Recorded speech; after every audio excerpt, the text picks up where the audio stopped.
Coming to you direct from Silencer Shop Studios, home of the Glass Case of Emotion. SilencerShop.com, the easiest way to buy silencers online, period. Stand by for education, enlightenment, enjoyment, and entertainment. He's not here to talk about your feelings. He's not here to say what you want to hear. He's here to say what needs to be said. Ladies and gentlemen, and children of all ages, please welcome your host, the pimp hand of America, Professor Paul Markle. Hey, welcome to Student of the Gun Radio. Welcome to a brand new week. Let me check my show notes. I need to check my show notes so I know what day it is. You ever find yourself doing that? Checking the show notes to figure out what day it is? Are you talking to me or them? Oh, yes. Yes, indeed. Yes, I do. I check the show notes a lot. I'm sure some of you out there in the listening audience are like, well, it must be Monday because I'm listening to Student of the Gun Radio. And I can only listen Monday through Thursday because I'm not a grad program member. But that's okay. You don't have to be. You're an American. You can do whatever you want. Or an Australian or a South African or I don't care where you are. Folks, I want to congratulate you but also encourage you at the same time. Last week we shared, we shared a call for help or assistance or aid. Our friend Chris Serino, I've known Chris for about 5 years now. I met him at the Bianchi Cup. Remember that, Jared? At the Bianchi Cup? Yep. That's how you spell it. All the gun culture people out there rolling their eyes. They're like, yeah. But Chris was on. He was on Top Shot. You may know him from that. Chris is also from my old state, my previous state of Ohio. He's a police officer up there, and he's a trainer, and he's having a hard time. Cancer. He had some cancer that they thought they got rid of, and it came back. And well, it's obviously not a good deal. And when you're dealing with cancer treatments, it's kind of hard to go out on the range and teach people and do chemo at the same time. So they've set up Blue Line Unlimited as it's a fundraiser for Chris. And last week we shared it with you, and I was watching. I was paying attention to, because it doesn't say who donates. It just says the total donated so far. And we saw a really big spike. We saw a spike the day that we announced it on the radio. I believe it was last Wednesday. And then it kind of tapered off. So I want you guys to remember, if you could donate $5, $5. And don't be afraid when you go in there. It says donate via PayPal. Okay, but don't be afraid. You don't think, I don't have a PayPal account and I don't want to do this. It's okay. If you have a regular debit card or a regular credit card or whatever, just click the PayPal thing and it'll take you through and you say, I would like to pay with PayPal or I would like to donate with my debit card.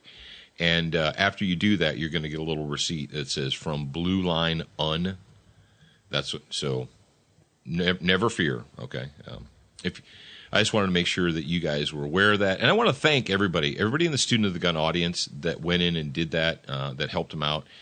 Chris is a good guy, and he's got a wife and a kid, and he's he's keeping his spirits up.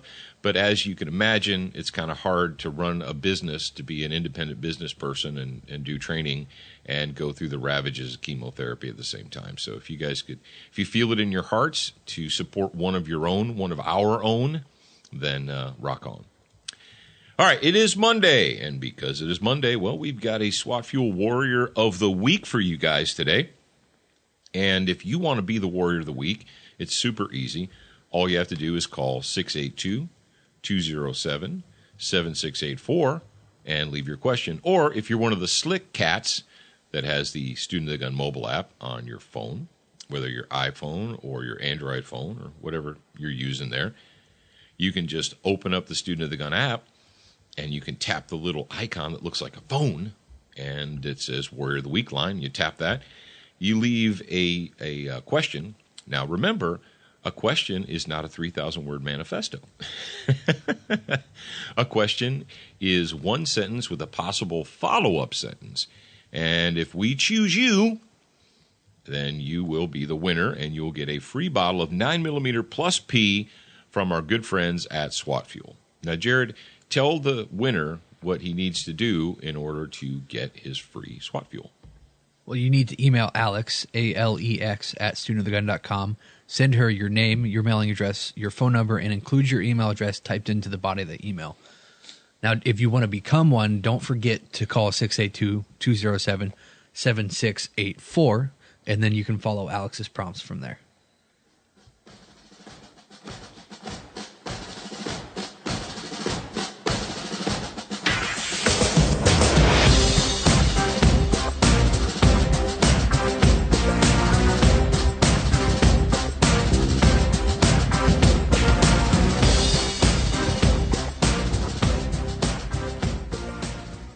Mike from PA here.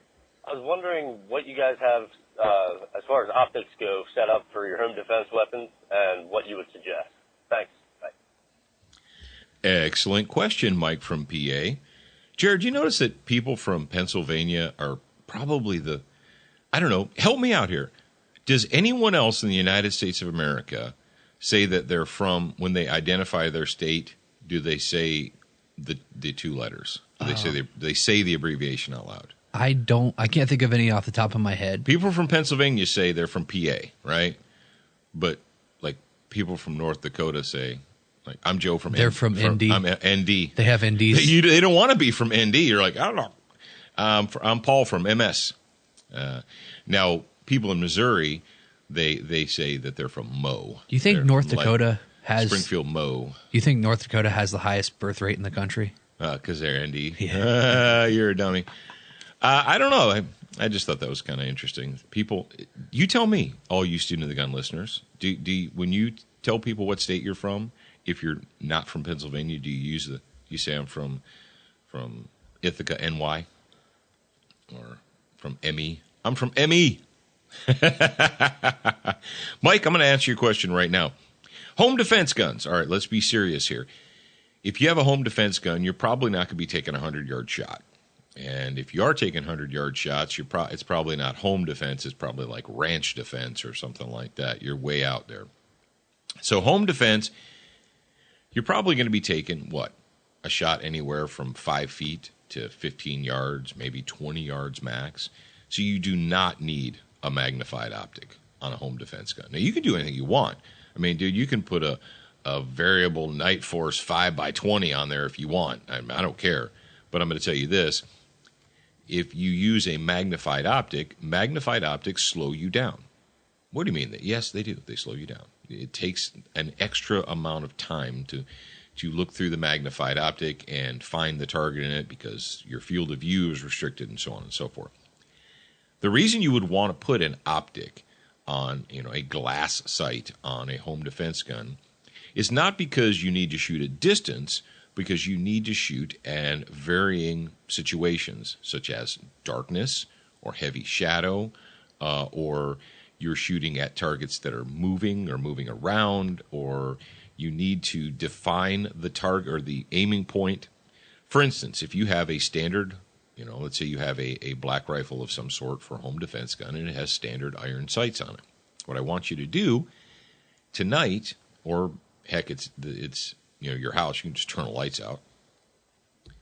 Go ahead, pick that gun up in the dark, and turn on the flashlight that you're going to use to ID your target. And tell me how well your sights stand out. And you're like, oh, they kind of don't. I mean, they're dark. And yeah, exactly.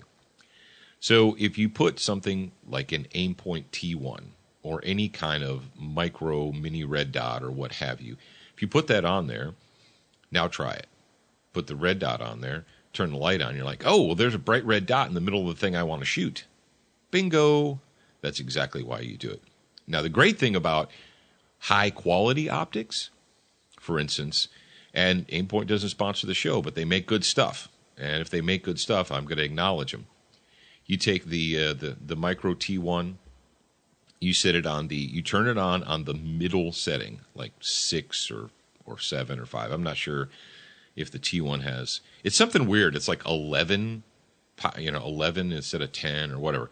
But put it in the middle, right? If you put it on the middle setting, once you install it, turn it on and you leave it on, and the battery will last for 5 years. Yes, 5 years. Can you afford to change batteries once every 5 years? Once every 4 years? I hope so. Yeah, Paul, but what about that time when, I pick it up and the battery died? Have backup sites, bro. I don't know what to tell you. But the fact of the matter is, a lot of people, even with the really good optics. Now, if you have a cheap optic, if you have one of these Chinese rip-off, knockoff things, the electronics are not going to be as high quality as an aim point. But install it, zero it, turn it on, leave it on the medium setting, and stage your gun wherever you need to stage your gun. And in the middle of the night when, trash cans get knocked over or the dogs are barking or whatever, and you grab up that gun, you'll be able to, that red dot will be right there where you need it to be. So when it comes to home defense guns, I would not recommend a magnified optic. If you're going to put a magnified optic on it, I would put some type of an offset, like the canted backup sights or what have you. And then the other thing, of course, if let's say you're like, I don't want to put an optic on it. I don't want anything that's battery operated. I'm not going to trust my life to batteries. Great. Drive on. Put some kind of a reflective sight on the front. Excess Sights makes replacement sights for AKs and ARs, front sights that not only have the white stripe, but they also have tritium inserts so that your front sight will stand out in heavy shadow and darkness and so on and so forth. So I hope that answered your question, Mike, and thank you for calling, and congratulations for being the SWAT Fuel Warrior of the Week. Now, if you were not the Warrior of the Week, don't cry, don't be sad. It's all right.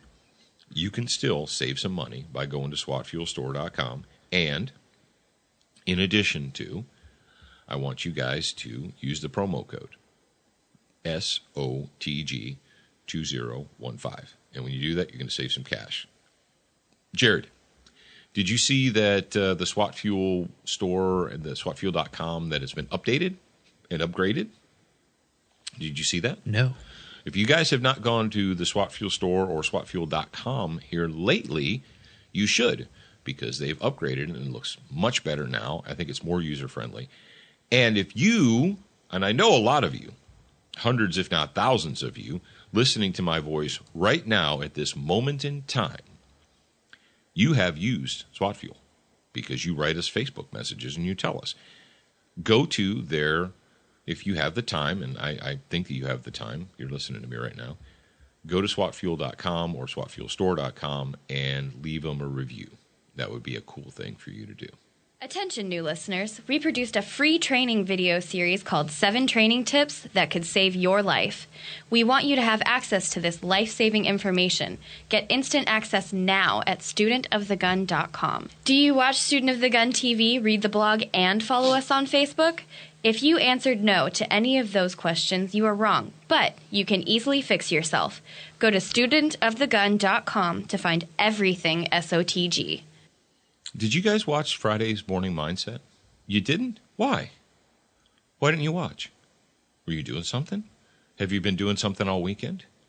You can. We do the Friday Morning Mindset live at 11 Central Daylight Time here via the Facebook Live from the studio. And if you guys were watching on Friday, you would see that I was drinking from my custom Hollywood cup. That's right. My coffee cup says Hollywood on it.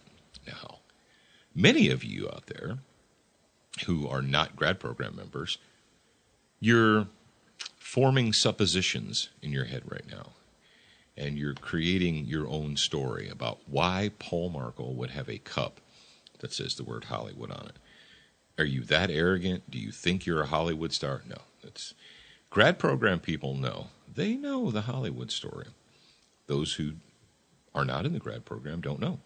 If you'd like to become a member of the grad program and hang out with the like-minded individuals and get access to like a retarded amount of valuable stuff that you get basically for free or just for a very low cost because we like you and you're dedicated. If you'd like to do that, you can go to, I almost said SWAT Fuel Store. You can go to studentofthegun.com or you can go to studentofthegunradio.com. And there's various buttons that say join us, become a member. There's a picture of the book, The 5 Strategies That Could Save Your Life, The 5 Security Strategies That Could Save Your Life, written by a professional bodyguard. And you can get that at no cost to you except for shipping and handling if you become a grad program member. So there's all this stuff. exclusive videos, the Tactical Tutor newsletter, all that jazz, and you get to hang out with like-minded individuals. So that is something that you might want to consider doing. Is that correct, Jared? Am I correct in saying that? Yeah. They might want to consider doing that? You might want to consider doing that, yes. I mean, Maybe. we think it's a good idea. And, Jared, when we're off air, I have another idea. Remind me when we're not recording, when people can't hear, when it's just you and I, we turn off the black carbon steel microphones. So you know what I could do? I could just hit both our mute buttons and we could have a conversation while they don't listen. And then I'll turn them back on. We don't want to make them wait, but I'm going to tell you, I've got an idea for the grad program. All right, moving on. Thank you to our friends at Crossbreed Holsters for supporting us, for supporting you. You're like, well, how does Crossbreed support me? Well, do you like what you're hearing today? Do you like what you hear all week long? And you're like, well, yeah, I kind of do, and it makes me happy. Makes me giggle a little bit. All right, well, if it makes you giggle a little bit, the reason that you can do it is because of people like the good folks up there in Mo. They're in Republic Mo. They're in MO. They're in MO. What's your MO? Yeah, they're up there in Republic MO. Crossbreed Holsters. If you would like to carry a gun comfortably all the time, every day, you might want to go to crossbreedholsters.com and see what they have to offer. They can help you out. Frog Lube, green, minty fresh, bio-based firearms lubricant that was developed per a request by the U.S. Department, not the State Department, the Defense Department, the other department. Defense Department said, hey, we want someone to make us a non-petroleum-based lubricant, and so Frog Lube's like, hey, we can step in and fill that for you. So it's like, I have a little bit of experience in that area. So here we go. Here we go. It's green. It's minty fresh. It is a veteran-owned business, a U.S. military veteran-owned business. Apparently that's a hot word. It's a hot word. Or something like that. I don't know. Check them out at froglube.com. Century Arms, the sweetest smelling arms maker in the U.S. of A. And I got a question for you freaks out there. All of you kids listening to me right now. How many of you guys in the listening audience saw it was a short video that we did out at the range where I buried the TP9 SF Elite. I buried it in the sand, and then I pulled it out of the sand and I shot it. How many of you saw that? I think Facebook is throttling that because I know, we have just under 100,000 people who are signed up to follow us on Facebook, and it seems like Facebook is restricting what people are seeing. So I'm not sure what the solution is. Well, part of the solution is Instagram. Instagram actually is coming along, and it's kicking Facebook in the teeth, and we think that's fantastic. So we're sharing these videos on Instagram too. And if you're a Facebook hater, you're like, I hate Facebook, they suck, I'm not going to use them. Okay, great. Follow us on Instagram, and we'll show you really cool pictures and videos. So you can do that. But we buried the SF Elite in the sand, and there was a very specific reason I did that. It wasn't just for S's and G's. And we're going to, in the very, very near future, we're working on some detailed video where it's going to be explained to you in detail why that happened and why that's actually important. So pay close attention. Century Arms is the sweetest smelling arms maker, and you can find out more at centuryarms.com. All right, it is still February as I speak these words into the black carbon steel microphone. And you can go to lauerweaponry.com, makers of Duracoat products. And you see, Paul, why is it Lauer Weaponry? Why isn't it just Duracoat? Well, the reason is because they don't just make Duracoat products. Now, they own Duracoat, and that's their main product, but they do other things. Steve is into... they do silencers and suppressors, and they do Class 3 stuff, and they do all kinds of crazy things up there. But their bread and butter is the Duracoat firearms finishes. And here in February, what a great way to celebrate the month of February by buying a can of slightly darker black. That's right, you can get slightly darker black from Duracoat right now. And you can also get Duracoat products in addition to going to Lauer Weaponry. You can go to Brownells, brownells.com, and you can get Duracoat products, you can get Frog Lube products, you can get Century Arms guns, actual guns. You can get those directly from Brownells. Now, they're not going to ship it to your house. I know that the the director of the FBI isn't sure whether or not if you buy a gun online, they send it directly to your house. He's going to have to check on that. But you and I know, we understand that if you go to Brownells and you buy a gun, that you have to have them ship it to your local FFL. You guys get that right. You're like, Paul, what are you talking about? Yes, the director of the Federal Bureau of Investigation, when seated before Congress, was asked, when someone goes online to buy a gun, do they ship it directly to their house? And the director of the FBI, James Comey, said, I'm not sure. Let me check on that. That happened. So take heart. You're more intelligent and better informed than the director of the FBI. Or maybe we should put out some resumes. Maybe we should. All right, kids. Now you know where to go and who to thank and all that good stuff. Well, today's Monday. Ooh, it's Monday. You know what's good about Monday? Mo Monday? That also. In addition and speaking of Mo's, did you guys know, I probably already said this, but did you know that it stands for Musicians, Outlaws, and Entertainers? It's not a person, Mo. M-O-E. Yeah. I thought it was short for some friends of yours. Anyway, so today's Monday, and today is the day that we launched we released the 20th anniversary edition of Professor Paul's very first book he ever wrote. Sweet Buddha, did we do that? Yeah. So it's available on studentofthegungear.com right now, and I would recommend picking it up because it's very reasonably priced. So there's that. Yes, I've been involved in this writing game I started writing articles and getting paid for it about 25 years ago. Not quite 25 yet, I guess, but in the early 1990s. And I took some advice actually from a mentor, and one of my mentors who has left me, but he gave us as a class advice, and he said, every professional, if they want to further their career, needs to be published. They need to have something published. Now, today, that's taken on a different meaning because a chimpanzee can get published today because of blogs and that kind of nonsense. Now, 20, 30 years ago, if you were published, what it meant to be published 30 years ago was that someone besides you and your close family members actually thought what you wrote was worthwhile. Today, like I said, a chimpanzee can be published. They can do a blog or a vlog or whatever you want to call it. But 20, 30 years ago, if you're a physician, if you're an attorney, if you were anyone who was a professional, you're involved in a profession, if you had something, a paper or an article or a doctoral thesis or whatever, if it was actually published by a third party, that was seen as approval and affirmation. And that was something that you would, hang your hat on when you went for further jobs. And it's like, well, what have you done? Well, I had this paper was published. Oh, that gives you some street cred. That's how, physicians and attorneys and professionals got street cred, was by being published.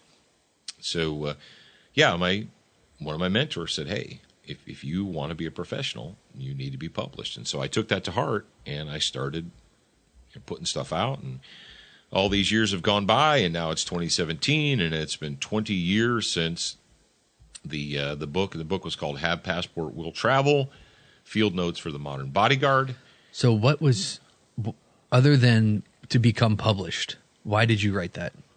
Well, one of the reasons I wrote it, because I was working as a professional bodyguard full-time at the time, and I started basically just taking notes. I wrote the book like a chapter at a time. You're like, of course you did. No, but now he sits down and writes entire books. Yeah, well, I wrote it over a period of about 2.5 to 3 years, and I worked I did all the different things as a professional bodyguard. I worked in the command post. I worked overseas some. I did traveling. I set up, CPs, a CP is a command post. I'd set them up like in foreign countries and in the United States. And, I did advanced work and, home security, basically, how do you secure a residence and how do you do security here and there and all that. So I started essentially just taking notes for myself, because at the time I looked and there was one book that was called like the Bodyguard's Bible or the Executive Protection Bible or something. And it was like 2.5 inches thick. And I got my hands on it and I started going through it, and it was just abysmal. Not everything was abysmal, but there was some stuff in there. Like the person who wrote the section on firearms said that you should use that one of the best defensive rounds for a .38 special revolver was the 147 grain flat nose wad cutter. And we have listeners that don't know what that is. And I just said, "Whoa!" It's a target load. Yeah, it goes super slow. And I read that, and I read some of this other nonsense, and what do we know about slow, heavy things? They penetrate further. Well, yeah, unless they're like slow and light. Yeah, like slow, heavy, like 230 grain, 240 grain. Didn't you say 247 grains? No, 147. Oh, wow. Yeah. No, the 147 grain wad cutter is coming out of a revolver super slow. So that's one of those ones that basically bounces off the person. Well, I've actually... If you watch movies and stuff. People have been shot with them, and I actually was able to look at x-rays of somebody that was shot 5 times in like all around their body with those wad cutters, and they lived. The doctors went in and they took them all out and stitched them back up and stuff. They didn't die. Something like 85% of people that enter hospitals with gunshot wounds, with handgun shot wounds, walk out within 72 hours. Not so much with rifles, but it's like the opposite. Like 15% of the people that are shot with rifles walk out, or something like that. But anyway, the whole reason I wrote the book was because at the time, in the early 90s, like 92, 93, 94, there really wasn't anything out there. And I thought, I should do it. And my mentor, Jack, he challenged me. He said, hey, and that was one thing that was great about my friend Jack was he wouldn't, even though he was my friend, but he was also my mentor, and he made me think. And he said, why should anybody read a book by you? And I was like, wow, that's pretty straightforward. It's like, I don't. Yeah, and Walt Roush said the same thing. He said, he goes, tell me why anyone should care about what you've written. And what he was doing is he was challenging me to formulate that answer, and I did. And both Walt and Jack wrote forewords for the book, or they wrote endorsements for the book. But it's out there. It's been long since out of print. And the good thing about the book is that I was actually assembling this. I'm like, okay, this could be a 20th anniversary edition. It's an old book, so most of the stuff is not going to be relevant today. False. There are only a couple chapters in there that are outdated because of technology. The concepts and what he wrote about is the value that's in that book is insane, and it was really hard for me to put it on studentofthegungear.com for that price. So, yeah. Anyway, but yeah, that's the problem. The problem with writing about technology is almost before the ink is dry, especially modern technology. I have a question. What do they say now? Because you don't, like, if you get a Kindle book, the ink is always dry. There is no ink. That's right. I don't know. What's this ink that you speak of? Let's talk about we've got some slave state news. Jared, can I say one more thing about that? You may say one more thing. I don't know if I've told you this yet or not, but I think this is a really good idea, that if this 20th anniversary edition sells enough copies, then I think that you should go through and revise and update all the technological stuff. And make it a paper book? Yeah, for Kindle and a paper book. A paper book for Kindle? Yes. So what do you think? You want to do that? Yeah, I mean, if there's the interest, if people care about it, I guess we could do that. Okay, cool. I like to teach you all the rules. I get to see them set in stone. I like it when you chain me to the bed, but then you see it's never shown. All right, that is a slave state news update theme from Puddle of Mud, and it's called Control. And that's what slave states want to do. They want to control you, you slimy peasant. Give us your money, give us your guns, sit over there and shut up. And we've got the story here is sourced from Breitbart.com, but it's everywhere if you want to. You just put in Connecticut, CCW, or what have you. Now, Jared, riddle me this, Batman. Haven't we been talking about Connecticut gun owners being comfortable slaves and acquiescing for how long now? It's been a while. Since like 2013. Yeah. I think that famous photo of Connecticut gun owners standing in line to voluntarily surrender their rights, I think it goes back, You don't to understand. 2013. You don't I don't understand? No, because they're fighting the good fight behind enemy lines. Yeah, yep, exactly. So all the Connecticut folks, all of you proud second, I'm a proud Second Amendment supporter, and I didn't stand in line. Okay, cool. Who was the governor that shoved all that crap in emergency sessions? Remember, after Sandy Hook, they went into emergency session, and they had to pass these bills, in crisis mode. It doesn't matter whether it violates the Constitution, doesn't matter whether the people like it, doesn't matter. It's a crisis. It's an emergency. We have to pass new laws restricting your liberties. Now, some of you folks up there in Connecticut said, no, we're mad. We're mad as hell, and we're not going to take it anymore. That was about 4 years ago. Let's say 3.5 years ago. Why is Governor Danielle Malloy still the governor of Connecticut? Isn't Danielle Malloy the one who put in the emergency session so that you guys would have to stand in line to register your guns? Why am I reading a story datelined 9 February 2017 that says Connecticut Governor Danielle P. Malloy, Democrat, proposed budget contains an increase in the cost of pistol permits that could realistically price the poor out of gun ownership? Now, hang on. Let's go ahead and dive into this a little further. Danielle, it says, he wants to raise the cost of a 5-year pistol permit from $140 to $370.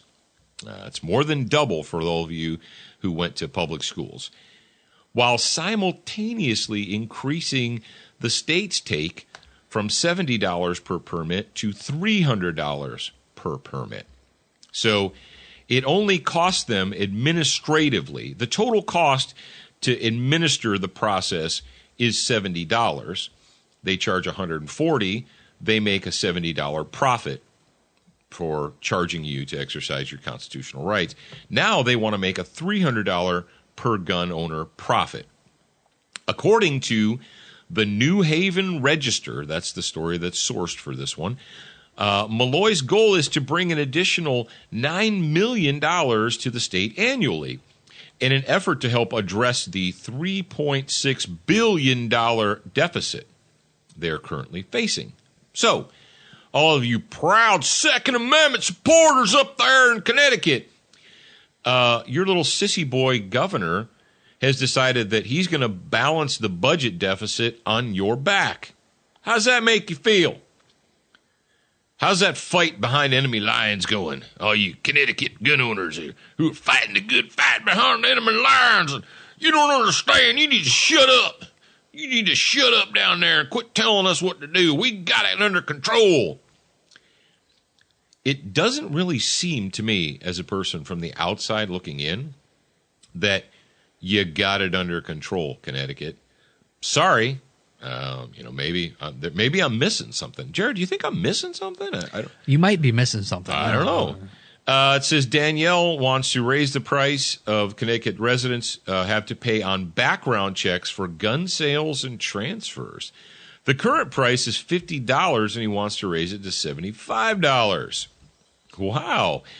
There are 2 key lessons to learn here. First, gun control disproportionately impacts poor families.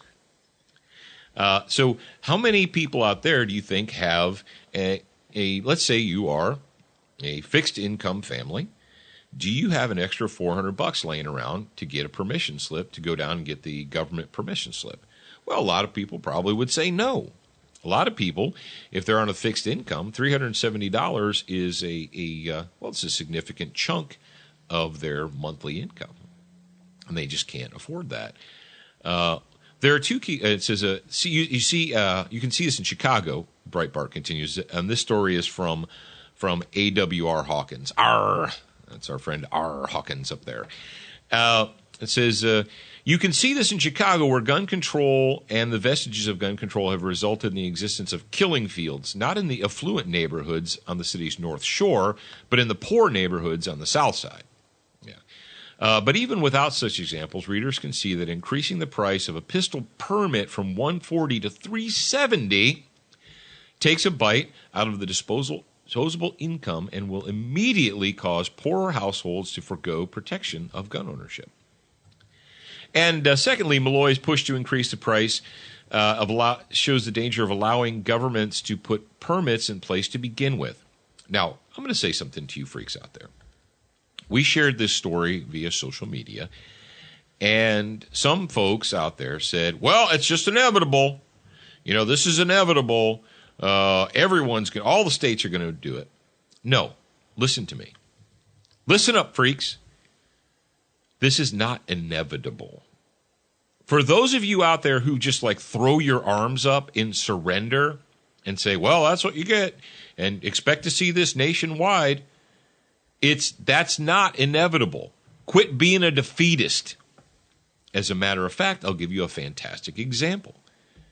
Here in the state of Mississippi, not only did they not increase the price of concealed carry permits, they decreased the price.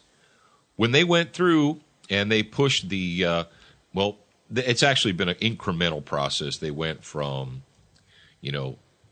basically fixing the language in the state legislature. They fixed the language dealing with concealed carry, and then after that, they did the purse carry, where you didn't have to have a permit to have it in a purse, a pouch, or a bag.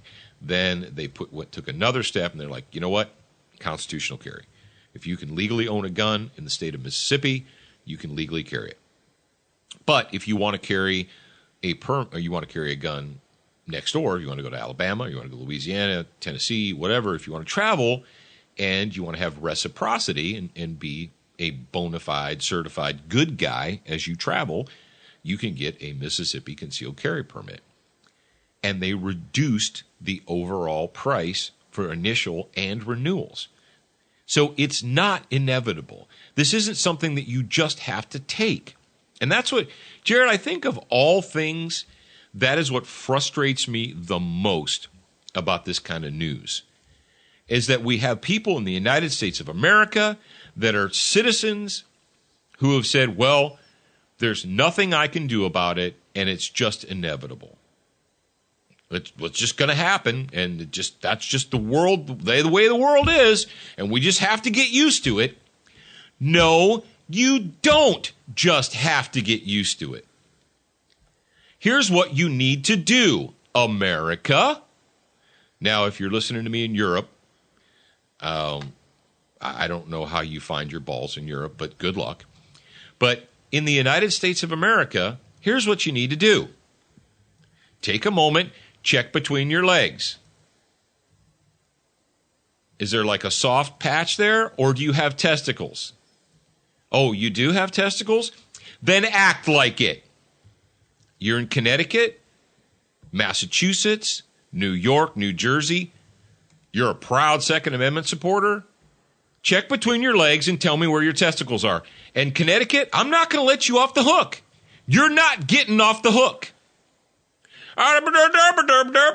And don't tell me how refusing to register your guns is fighting back. That's hiding. That's rolling the dice and hoping you never get caught. How'd that work out for that school teacher whose ex-wife turned him in? Remember that? Yeah. A jilted girlfriend or jilted wife or whatever it was. A chick who was pissed. She's like, call the cops. He's got an unregistered assault rifle in his house. That dude got busted. So saying, well, I'm just going to refuse to obey. All right, great. What do you do when your ex-girlfriend or ex-wife decides that they're going to tattletale on you? How's that keeping your rights? And why in the hell is Danielle Malloy, the little sissy boy, still the governor of Connecticut? I thought you Connecticut gun owners were pissed. 2013, you were writing me all kinds of hate mail telling me to shut up and I didn't know what I was talking about and how, blah, blah, blah, and the Connecticut Gun Owners Association is going to petition and they're going to do this and they're going to blah, blah, blah and overturn it. All right, it's 3.5 years later. Have you guys overturned that yet? I'm sorry, what'd you say? Have you overturned the assault weapons bill registration yet? Have you gotten rid of your little sissy boy governor who shoved it down your throats in the dead of night in an emergency session? I'm sorry, what? No, you haven't? I'm sorry, what are you waiting for? You waiting for your balls to drop? Can I say that on the radio, Jared? Yep. I already did. I don't know. You tell me. And look, this is just another example. You want me to tell you what you want to hear, or do you want me to tell you what you need to hear? Because guess what? I ain't here to tell you what you want to hear. I'm not here to make you feel warm and fuzzy. I'm here to get you. It's like going to a football coach. Hey, coach, what should I do today? I don't know. Jimmy, what do you feel like doing? I feel like going over on the bleachers and taking a nap. Okay, go lay down, Jimmy. I'm sure when you wake up from your nap, you'll be a better football player. Tomorrow on Student of the Gun Radio, what are we going to tackle tomorrow? What are we going to attack? Alabama constitutional carry, and the sheriffs don't understand. We have some actual audio from an Alabama sheriff who opposes constitutional carry. We're going to play that for you freaks tomorrow, so make sure you're tuning in. We got a religion of peace update for you. And then we were going to talk about a little bit of quiet time mañana, so be sure that you are listening. Until then, remember, you're a beginner once, a student for life.